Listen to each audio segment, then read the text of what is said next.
Thanks for tuning in to Look at My JPEG, the podcast that discusses NFT, DeFi, and NFT financialization. This is your host, Xerox Jose, the founder of NFTperp. The reason why I want to do this podcast is because there's just not enough people talking about NFT financializations. In this podcast, you can expect us to invite guests that are builders, founders, even investors that are deep in the NFT financialization space. We'll discuss their story, what they're building, and how you can get involved. So thanks for tuning in. And welcome to episode 20th. This is another episode of Lending and Borrowing Protocol featuring. Today we're joined by the team from Zharta Finance. Zharta is a real-time NFT loan platform for borrowers and lenders that allows you to get instant loans with your NFT without losing ownership. And basically, you can get instant liquidity from NFTs without having to worry about liquidations.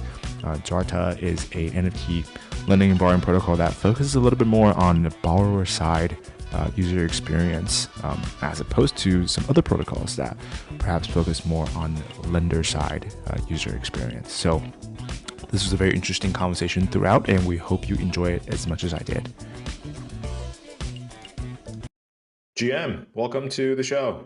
This is the 20th episode of Look at My JPEG, and today we have special guests from Team Zharta, and I'll let one of the team members introduce himself.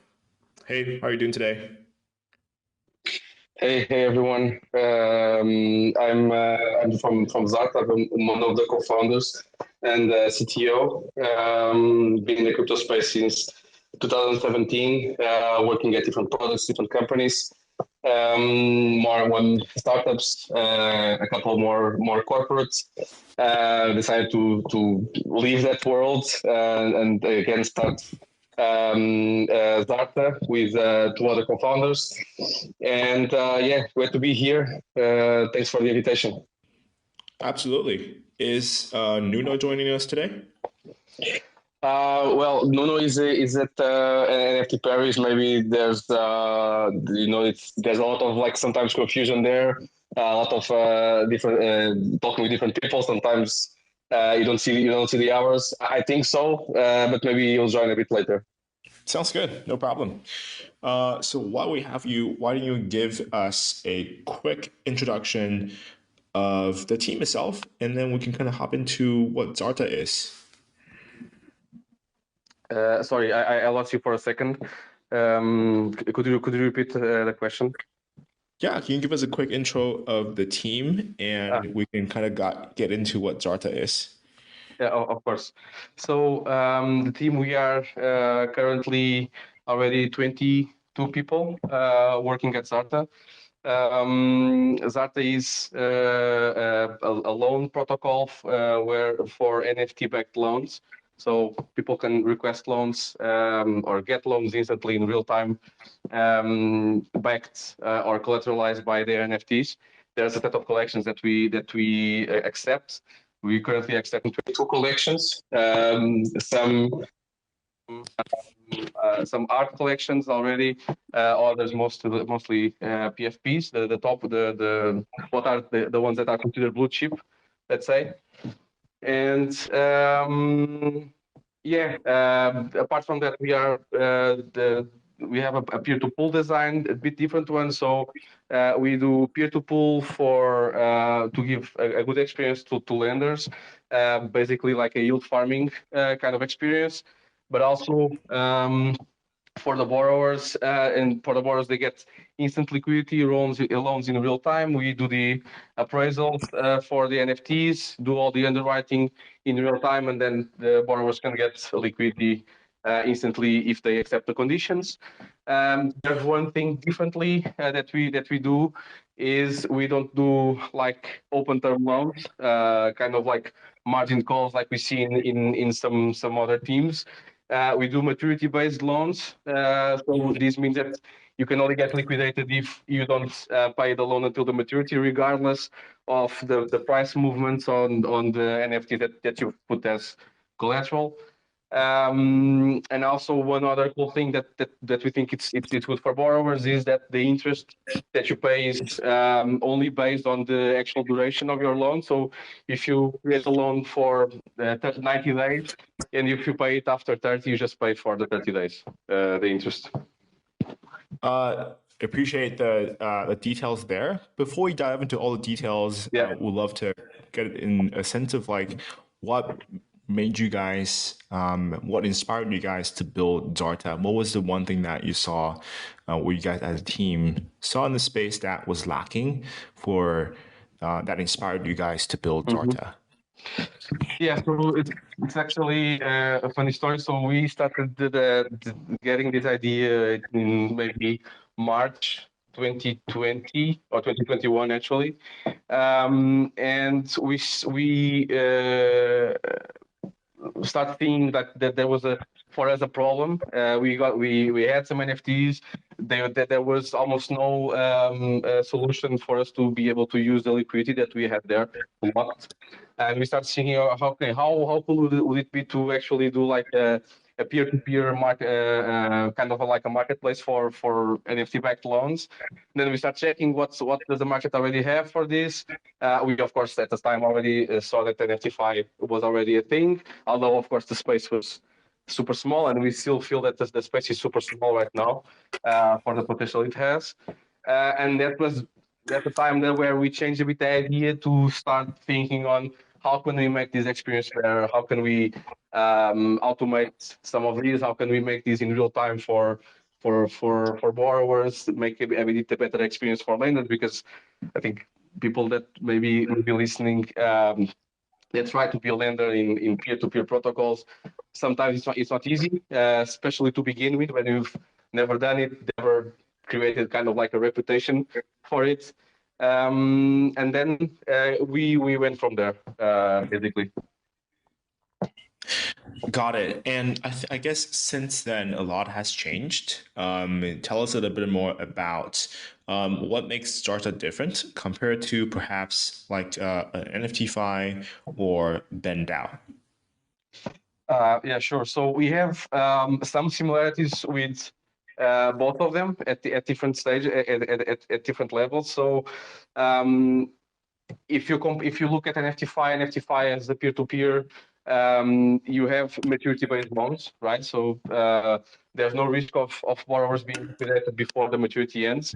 And at Zharta, we do the same thing. Our loans are maturity-based, and you can get right now loans up to 90 days. That's something that we rolled out today, actually. You can get maturity-based loans for up to 90 days.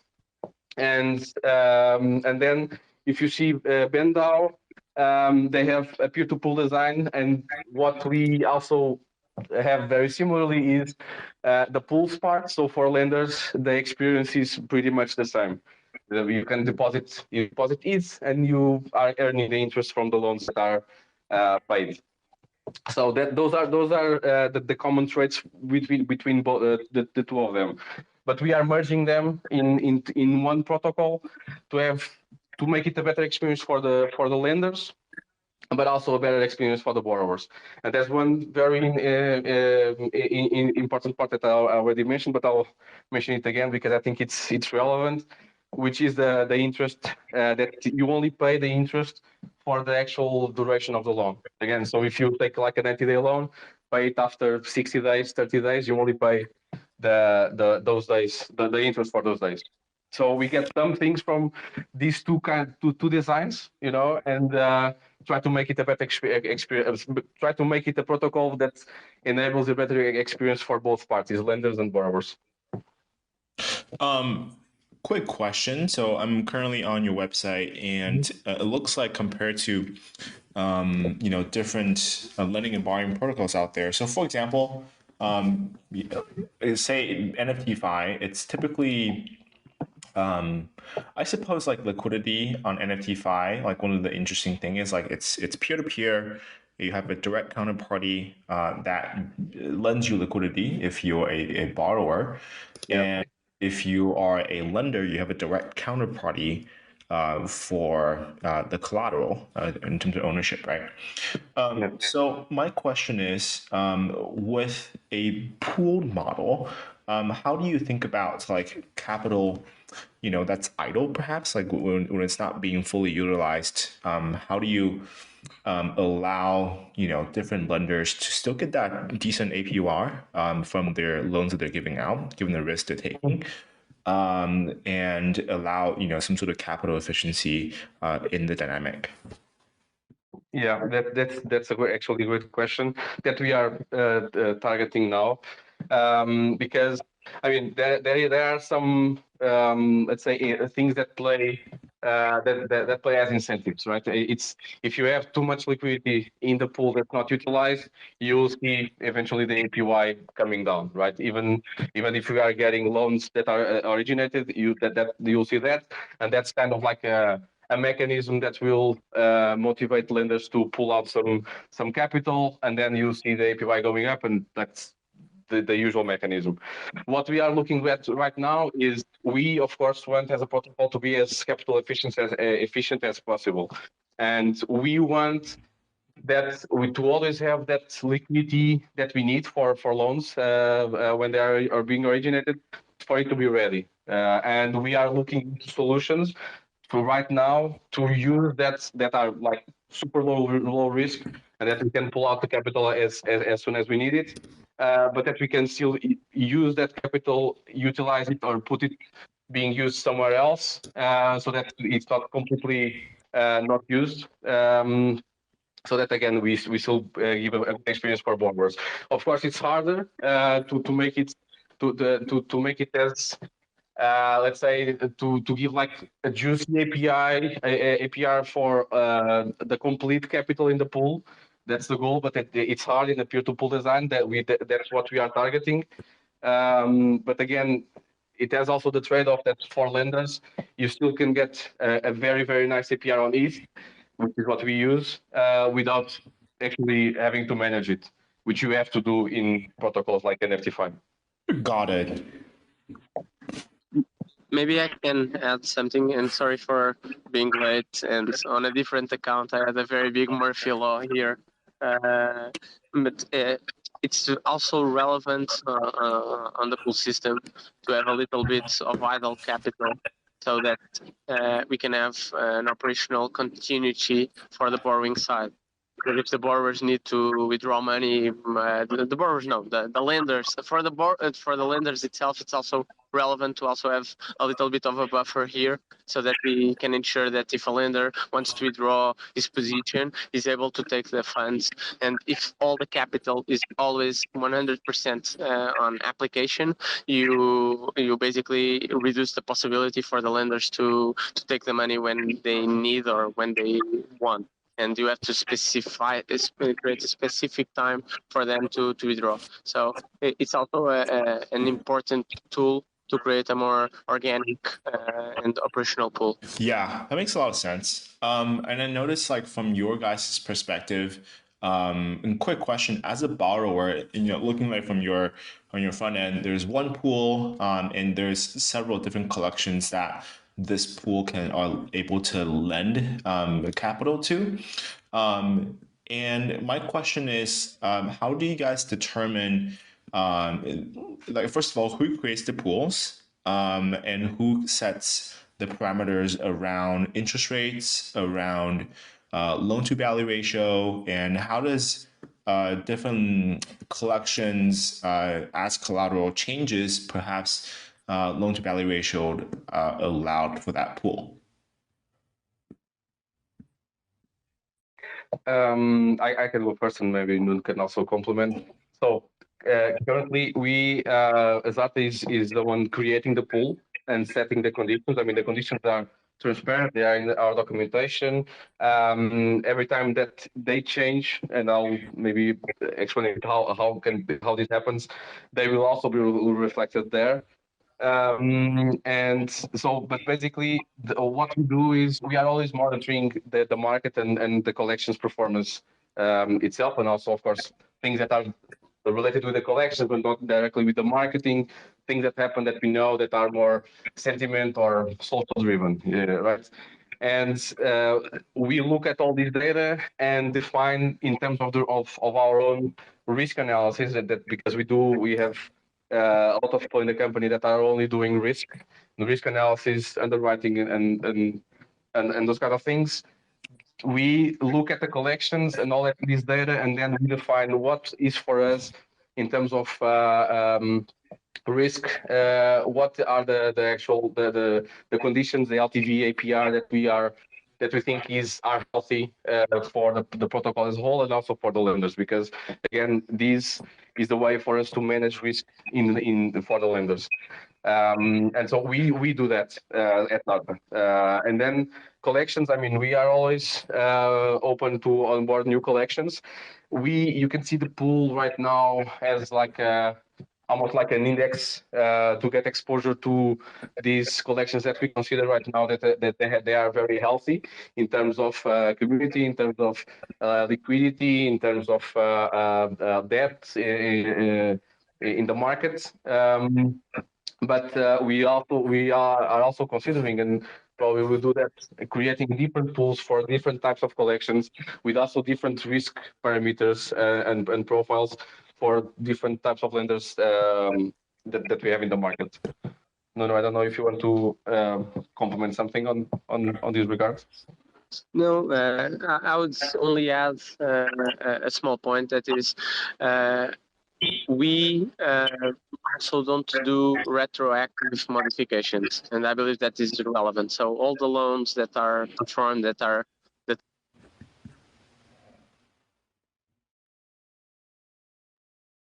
I think we lost him there. that were recorded from. Did you guys lost me? Yeah, for like 5 seconds. Okay, so picking up 30 seconds before. So basically, the conditions that are set with the borrower, and the borrower and the loan is performed, and it's inside of the pool already, will never suffer modifications. What Diogo was saying, when we are doing like a constant daily monitoring of the risk profiles of the different collections, that will only apply for new loans being generated to the pool. Okay, got it. That makes sense. How does interest rate change as a borrower on your protocol? Is it always set as the way it should be? And does that change over time as perhaps the utilization rate for the specific pool goes up? How does that work? No, so when the loan is created for you as a borrower, the interest rate is set and it doesn't change. It doesn't change until the loan ends, either because you paid it or because. Oh, sorry, I meant for new borrowers. For new borrowers. I mean, the interest rate right now it's fixed per collection.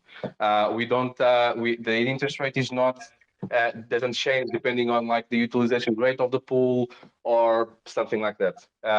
For us, that doesn't also make much sense because it's almost like we understand the rationale behind it, which means like, okay, it's the cost of borrowing capital. If there's less capital available, it's also a way to incentivize paying and the payment of loans to have more capital available for others. But right now, if we think from the borrower's perspective, I mean, if the risk is well adjusted from the protocol perspective and for the lenders, the utilization of the pool shouldn't determine what's the interest rate actually, right? And so for new, if nothing changes on the collection level for new borrowers, regardless of the utilization of the pool, the interest rate is always the same. Got it. And another thing is that we, as Diogo was saying, the different collections have different interest rates and even different LTVs. It's kind of a way, and we made a pool that blends everything together. So providing a very user-centric experience to the borrower. When he goes to request a loan, he gets a blend of the different interest rates of the different assets that he's going to use to underlie the loan. So if he picks a bundle with a Bored Ape, Cool Cat, a Pudgy Penguin, and a Doodle, probably he will have a mix between the different interest rates so that it can reflect the different underlying assets. Super interesting. And these sort of floating changes of LTV and interest rates, do you have a place where users can find these information? Yeah, everything is set on documentation. And as Diogo was saying, we have like a very big chunk of our team. Almost half of our team works only with data and risk, and we kind of update that on a daily basis if there is a need for updates. Got it. Yeah, that makes a lot of sense. So coming back to overall, what as Zharta, it sounds like as a team, you guys are focusing a lot being this strategy provider, if you will, because you guys set the pools, you are valuing the NFTs and setting LTV and setting interest rates. Do you guys envision Zharta being more decentralized in the future, where you have permissionless pools, people can set up their strategy, set up their pools down the line, or do you guys focus on having this as a product type of model? Maybe I can pick up and say that that's our wet dream. Is the goal is to have everything fully decentralized, and we envision it's part of our vision to make.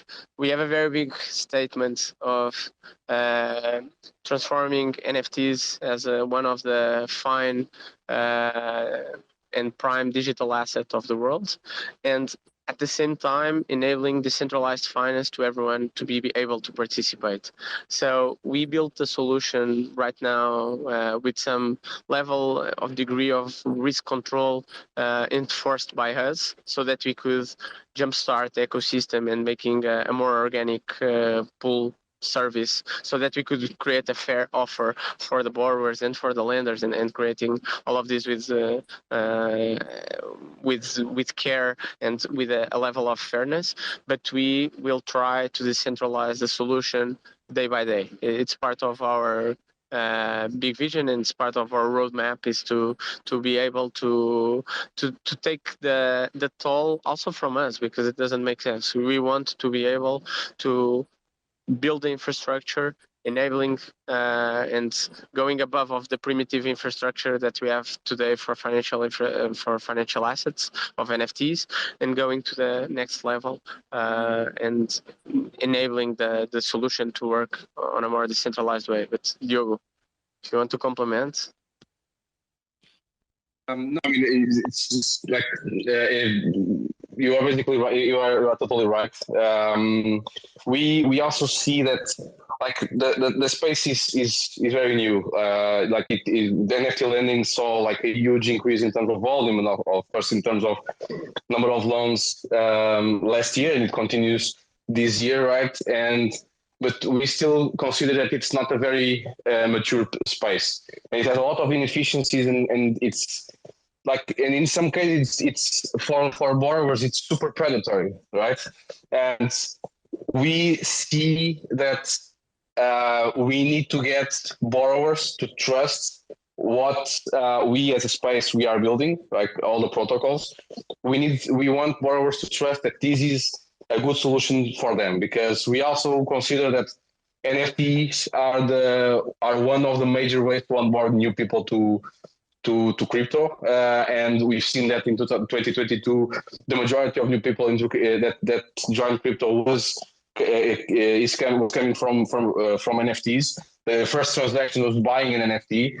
Of course, not all that traffic is completely decentralized, but it will get there.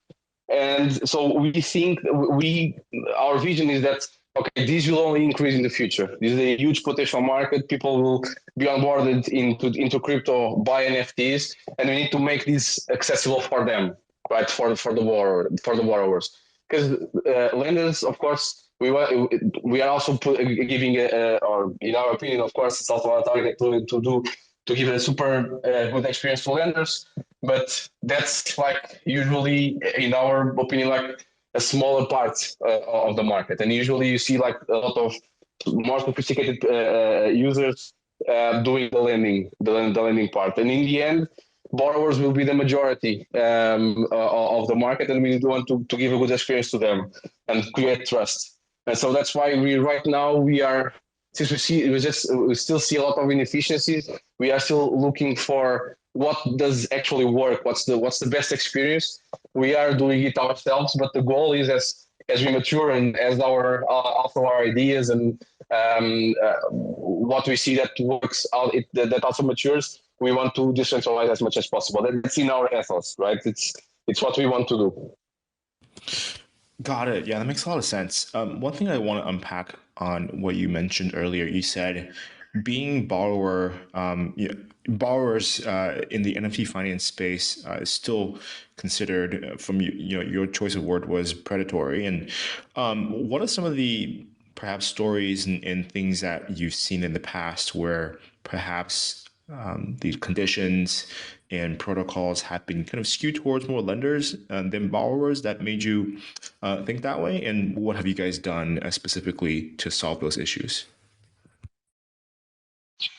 So I mean, we there are different perspectives here, and of course, I'd like to focus on two. One, which is super, I think super legitimate. I think it is people that lend to own, right? It's like you are lending to someone in the expectation that in a good scenario everything is okay. The borrower pays and you earn the interest. But there's also a good scenario for you. You want to have access to or to get exposure to that collection, maybe get some NFTs from that collection at a lower price, and then you expect some borrowers to default. That's completely okay. Although some may see that as predatory, but I think that's a legitimate use case. The other is when you see peer-to-pool protocols that are basically like open term loans, health sector based, kind of like basically margin calls. That's for us. For me as a borrower, if I think about it, I've passed this with ERC20 tokens, like normal crypto lending.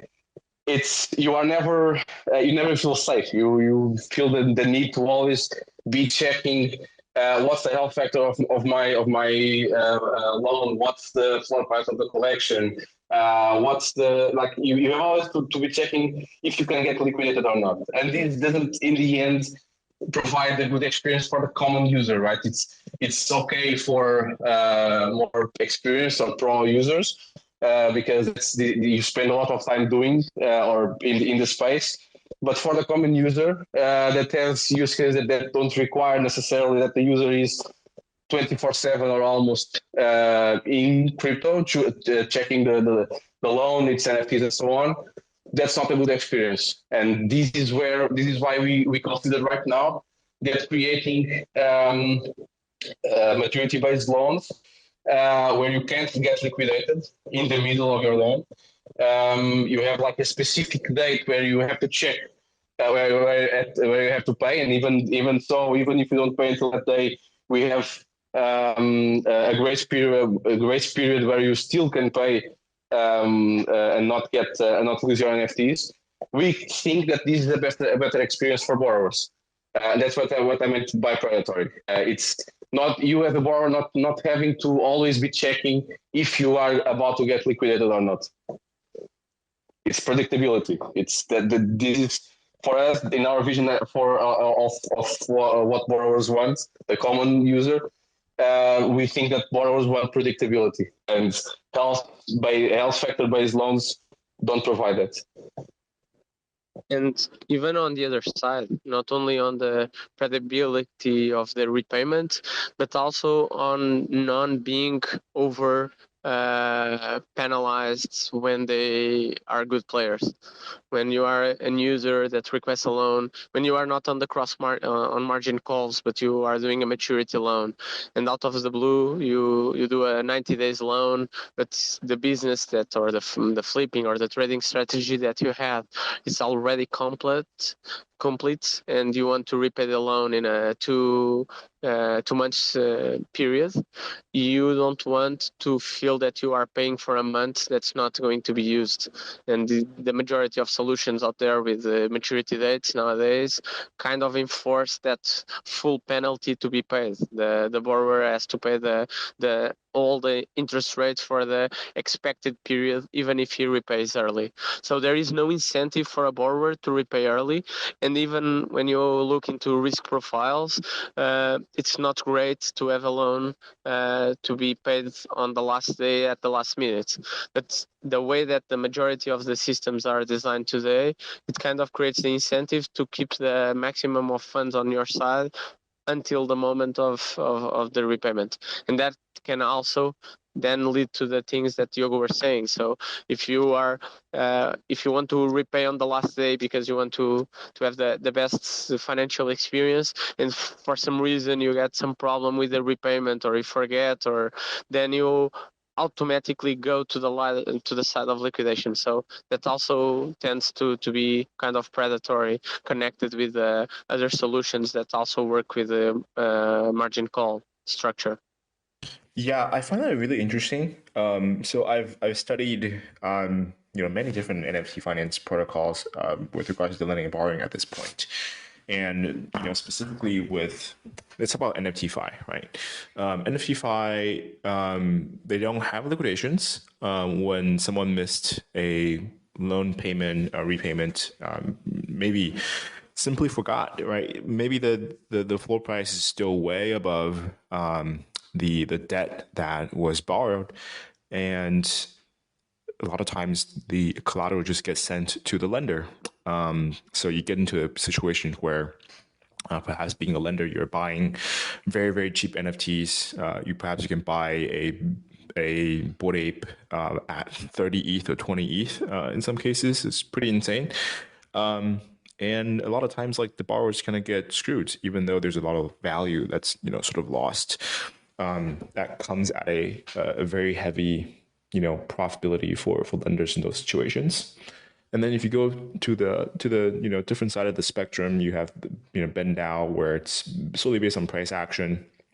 And if you fall below, I believe 80% of the floor price, your collateral are able to essentially be auctioned off. And the good thing is, as a borrower, you get to keep your loan, obviously, but whatever in terms of auction premium, right? All that go back to the borrower. So there's a lot of that value that's still kept in there. What I like about you guys in terms of how you're thinking about liquidations is, maturity based and whatnot, and there's a liquidation process that protects the lenders. But with regards to, I know you guys have this like buy now function where perhaps someone just literally just forgot to pay back and the grace period has passed. Let's say the debt is, for example, a simple math. Let's say Bored Ape is floor price is 100 and you borrow at LTV of 40. So the debt is 40. When the buy now starts, does it start at the debt value? Does it go up? And if there is an auction premium or bid premium, what does that extra capital go to? Right now, we have, you remember correctly, like we have that buy now feature, which is when the grace period passes, we put it for sale, only for lenders, actually. So that's like a USP that we have. So for lenders that are participating in the pool where the loan was originated from or funded, lenders have access to that, to buying that NFT.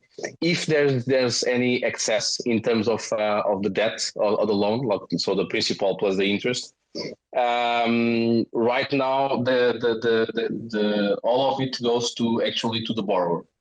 This is something that we are constantly addressing. Exactly how, in terms of incentives, right? So how to make this actually the most fair for both lenders that are basically also taking the risk of the loan, but also for borrowers not to, again, as you said, extract a lot of value from them.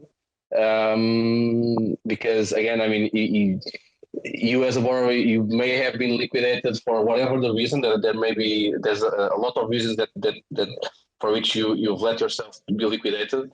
It can even be for simply forgetting, which is something that we are also targeting in the platform, which I think, of course, other platforms also do, and we think it makes sense, which is warning borrowers if they choose to provide us with their email to warn them several times before they actually get liquidated, because sometimes people just forget, right?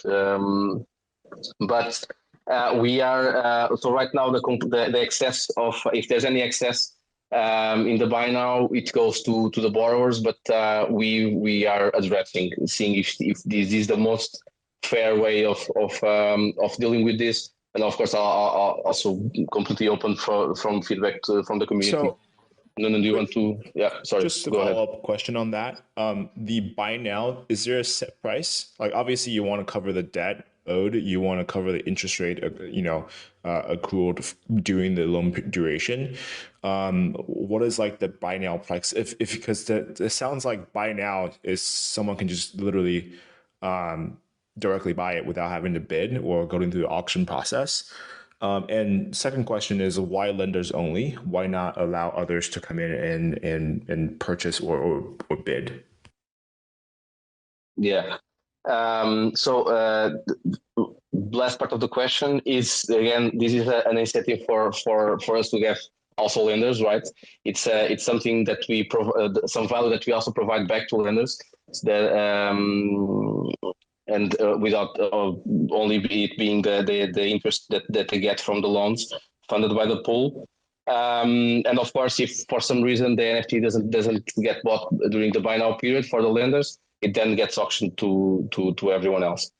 Regarding the value of the buy now period, it depends on some factors. The minimum that will put it for sale is the principal of the loan and the interest. So we want to recover the debt, but we, exactly like you said, it's not right now. It's not an auction.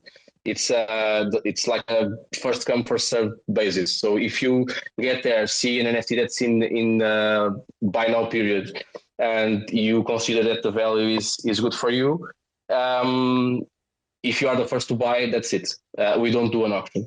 Of course, we don't always put the NFT for sale at like this minimum level. It depends on a lot of factors, right? It depends also on the what's the status of the market. Let's imagine that the debt collection, the floor price decreased a lot, and so it may not make sense to so the debt may be already above the floor price, and the NFT may be a floor price NFT for the collection. So we take into consideration a lot of things when we set this price, but we don't set it necessarily to the floor price or close to it, because again that's like a USP in our perspective for lenders. So I guess in those situations where the debt plus interest is over the floor price of market value, so I guess in those situations the lender just have to take a loss.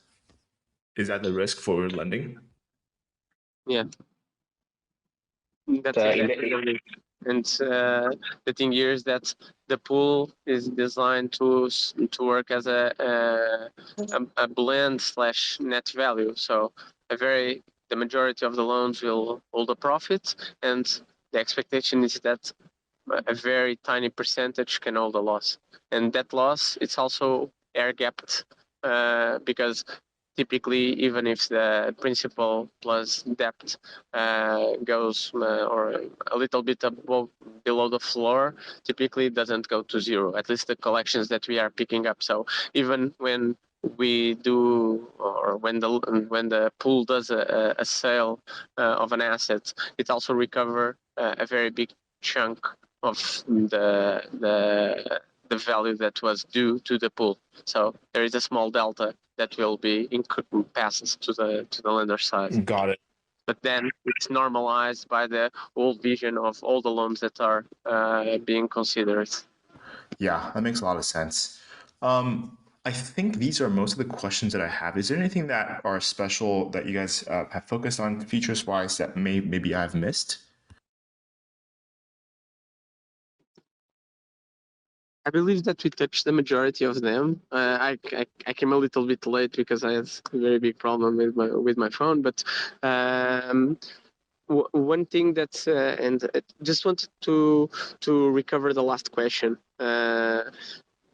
You asked the question why we are only opening for lenders, and Diogo said that that's one of the main incentives, and we believe that that kind of complements the fact that we are building a solution that is one of the most borrow friendly solution. And I'm a speaker. Sorry. So basically.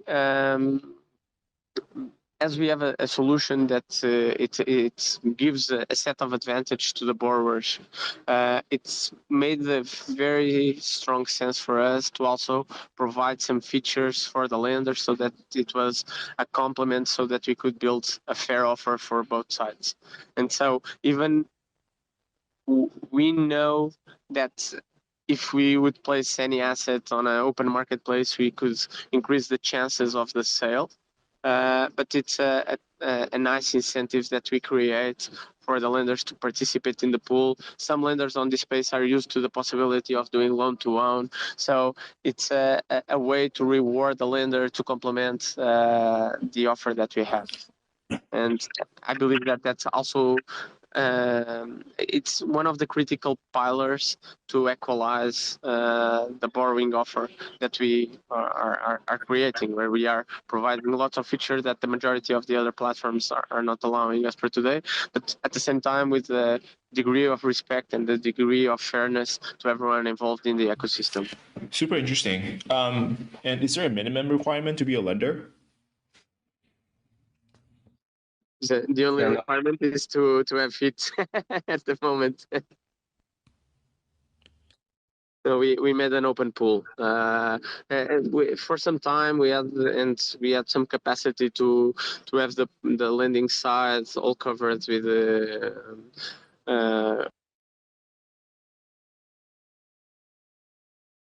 for who believes that and works on the space and likes our proposition of value can just come in and have a yield farming experience. But Diogo, if you want to complement, let's go ahead. No, just to make it clear, like right now, there's no minimum to take part in the pool. You can put as much as one way. You know, it doesn't make sense, but there's no minimum right now. Everyone can participate. Got it. Yeah. Well, I think that covers most of my questions for Zharta. Thank you guys so much for coming on and explaining your protocol and your story. Super excited for what's coming up. Is there anything that's up in the roadmap that maybe the listeners, people should be following? Maybe you can announce that today we just rolled out our new solution for to extend the loans. So until today, the users on our platform would be able only to request loans for a 30-day period. But now we kind of scale the solution to unlock different kinds of LTVs depending on the time period that the user is subscribing.